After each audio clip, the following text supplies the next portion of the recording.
Hawaii residents awoke Saturday morning to a nightmare, an alert warning that a ballistic missile threat was heading towards the islands and ordering everyone to seek shelter immediately.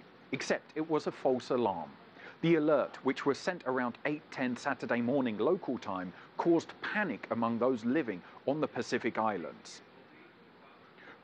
When we got the alarm, we're actually terrified. We're on the 36th floor of our hotel, and we didn't know what to do. We were kind of frantic. We got our shoes on. We were about to come downstairs when the lobby told us to stay indoors.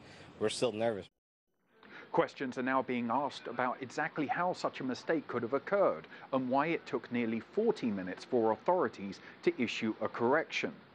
Hawaii's governor has said the false alarm was caused by an employee pushing the wrong button, and the head of Hawaii's Emergency Management Agency has taken responsibility for the mix-up. This should not have happened. We are investigating the sequence of events that occurred.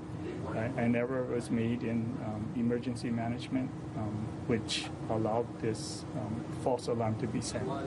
We'll take action to prevent this from ever happening again by having more than one person there to do this, make this decision, or work on equipment changes.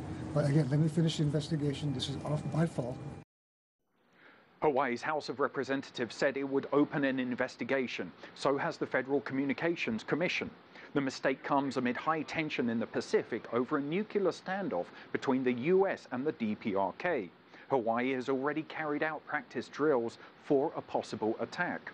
Analysts worry that it is precisely these types of confusions that can have horrendous consequences when tension is high. President Donald Trump was golfing at the time, but has since been briefed on the situation.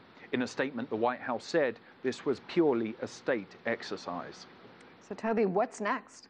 Well, as I said, there will be an investigation and to find out how this happened. The first question is going to be, obviously, why weren't there any procedures in place to stop something like this happening? Apparently, as the governor said, it was just an employee pushed one button, so there was no two-step procedure. The second question is going to be, what does it say about the emergency apparatus of Hawaii that it took them nearly 40 minutes to correct this? And obviously, the question is going to be, in the case of this false alarm, it took them so long to correct it. What would they do in the case of a real emergency?